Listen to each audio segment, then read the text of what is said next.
Break के बाद आप सभी का स्वागत है। हिमाचल आजकल से सीधी बात में आज हम आपको दिखाएंगे तृणमूल कांग्रेस के प्रदेश अध्यक्ष डॉक्टर प्रमोद शर्मा से बातचीत।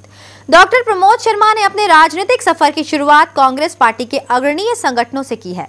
वर्तमान में तृणमूल कांग्रेस के अध्यक्ष डॉक्टर प्रमोद शर्मा को किताबें लिखने का भी काफी ज्यादा शौक है।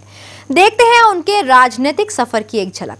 हिमाचल प्रशासनिक सेवा में हिमाचल एडमिनिस्ट्रेटिव सर्विसेज में जब मैं आया 95 में तो उससे पहले भी मेरा जो राजनीतिक सफ़र था वो तो सन 1982-83 में जब मैं मैट्रिक में पढ़ता था 10th स्टैंडर्ड में, और वीरभद्र सिंह जी 83 में जब मुख्यमंत्री बने थे पहली बार प्रदेश के, तो इनका रामपुर आना हुआ था और मुझे वैसे ही भाषण देने की तमन्ना हुई और मैंने छोटी सी स्लिप जो स्टेट सेक्रेटरी को दी और उन्होंने मुझे वहाँ पे भाषण देने का मौका दिया। और वीरभद्र सिंह जी भी ऐसे मुख्यमंत्री पहली बार रामपुर जब पधारे थे, तो तब से मुझे ये कार्यक्रम जो था राजनीतिक में भाग लेने का, उसके बाद कॉलेज में भी स्टूडेंट पॉलिटिक्स में NUCI में मैंने भाग लिया, कॉलेजेस में मैंने इलेक्शन लड़े, गवर्नमेंट कॉलेज रामपुर, उसके बाद में हिमाचल प्रदेश विश्वविद्यालय में भी जो हमारी national student union of India है उसका मैं कैंपस प्रेसिडेंट बना था। तो ये सफ़र मेरा उस तरीके से चलता गया और आगे बढ़ता ही गया, और इवन दिल्ली में भी अखिल भारतीय युवा कांग्रेस, इंडियन यूथ कांग्रेस का मुझे राष्ट्र स्तर पे प्रवक्ता होने का जो मौका है वो मुझे मिला, और जो कि मैंने 1.5 साल वहाँ पे सर्व किया।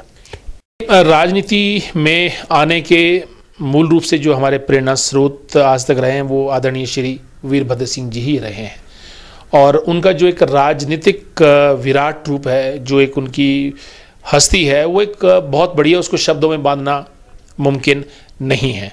किताबें जो मैंने लिखी हैं पिछले 3-4 साल में, जो किताबें आई हैं मेरी, उसमें एक किताब बहुत अच्छी किताब आई है, Himachal the paradise of India. इसमें मैंने पूरे हिमाचल को एक ऑब्जेक्टिव रूप में पाठक के सामने लाने का प्रयास किया है, और ये प्रयास मेरा बहुत बढ़िया रहा। कम से कम 3000 बुक्स जो हैं मेरी वो मार्केट में गई हैं। आपको बता दें कि कांग्रेस पार्टी के अग्रणीय संगठनों से राजनीतिक जीवन की शुरुआत करने वाले डॉक्टर प्रमोद शर्मा ने किन कारणों से कांग्रेस पार्टी को अलविदा कहा, और अब तृणमूल कांग्रेस में जाने के बाद किस तरह प्रदेश के सियासी समीकरणों पर असर डालते हैं, कितनी सीटों पर पार्टी उम्मीदवार उतारेगी, आइए जानते हैं उन्हीं से। जिंदगी का एक अहम पहलू तो यह, आदमी कोई चीज़ छोड़ता नहीं है, या तो उससे छुड़ाई जाती है या उसको दी नहीं जाती। जब दी नहीं जाएगी, छुड़ाई जाएगी, तो छोड़ना अंत में विकल्प बन जाता है।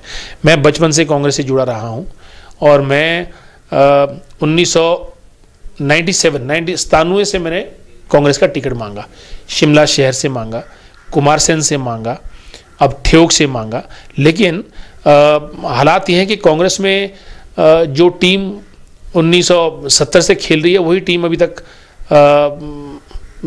अपने आप चीज़ों से तृप्त नहीं हो रही है, तो फिर हमारा मौका आना बहुत मुश्किल है, और हमको टिकट बार बार नहीं दिया गया।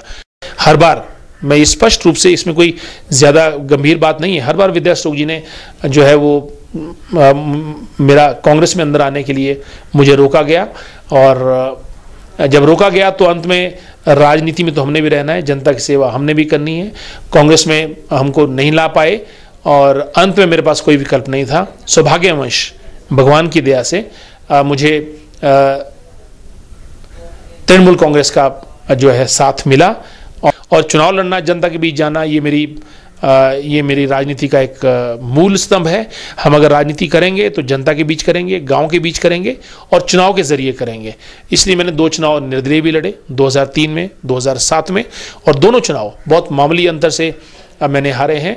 2012 का चुनाव फिर सामने है, और इस बार जो हमारा चुनाव होगा वो परिसीमन के बाद, डिलिमिटेशन के बाद ठियोग विधानसभा क्षेत्र से होगा, और ये चुनाव हम बहुत दमखम से और पूरी जनता को साथ लेके, पूरे मुद्दों को साथ लेके, और एक नए नेतृत्व को कायम करने के लिए ये चुनाव हम ठियोग विधानसभा क्षेत्र से लड़ेंगे। देखिए, हम तो चाहते हैं कि 68 की 68 सीटों पे चुनाव लड़ा जाए। अगर हमको शिक्षित और जुझारू, संघर्षशील, ईमानदार और जनता के लिए काम करने वाले अगर उम्मीदवार मिलें तो 68 में भी हमको कोई गुरेज नहीं है खड़ा करने में, परंतु हम चाहते हैं कि कम से कम 40 सीट्स पे तो हम चुनाव हर हालत में अवश्य। डॉक्टर प्रमोद शर्मा ने आने वाले समय में अन्य पार्टियों से गठबंधन, चुनावी मुद्दों और तृणमूल कांग्रेस की राष्ट्रीय अध्यक्षा ममता बनर्जी की हिमाचल में रैलियों में शिरकत को लेकर अपने विचार कुछ इस तरह बयान किए। मुझे तृणमूल कांग्रेस का जो है साथ मिला और हमने सोचा सोनिया गांधी तो खैर बड़ी बहन है, ममता बनर्जी छोटी बहन है, अगर बड़ी बहन की पार्टी जिसको आप कांग्रेस पार्टी बोलते हैं अगर हम उसमें ना आ पाएं तो चलो तृणमूल कांग्रेस ही सही। और आज हम तृणमूल कांग्रेस के साथ कंधे से कंधा मिला के प्रदेश अध्यक्ष होने के नाते मैं तृणमूल कांग्रेस के लिए काम कर रहा हूं। और तृणमूल कांग्रेस जैसा कि नाम जाहिर है, तृणमूल ग्रास रूट, दूसरी कांग्रेस को मैं ड्राइंग रूम की कांग्रेस बोलने से नहीं हिचकिचाता हूं, जिसका कि जो नाटक है वो पूरा दिल्ली में तैयार होता है और फिर क्षेत्रों में उसको खेला जाता है। हमारी ग्रास रूट तृणमूल कांग्रेस है। हम इसमें एक एक आदमी को जोड़ेंगे, हर गरीब, हर जो त्रस्त, तिरस्कृत और गरीब आदमी को इसमें लाने का प्रयास किया जाएगा और उसकी हक की लड़ाई, संघर्ष हम सड़कों पर भी करेंगे, खेतों में करेंगे, गाँव में करेंगे और एक हिमाचल प्रदेश के कोने कोने में हम जो है हिमाचल तृणमूल कांग्रेस के झंडे को फहराएंगे और एक नई आवाज आने वाले वर्षों में बुलंद करेंगे।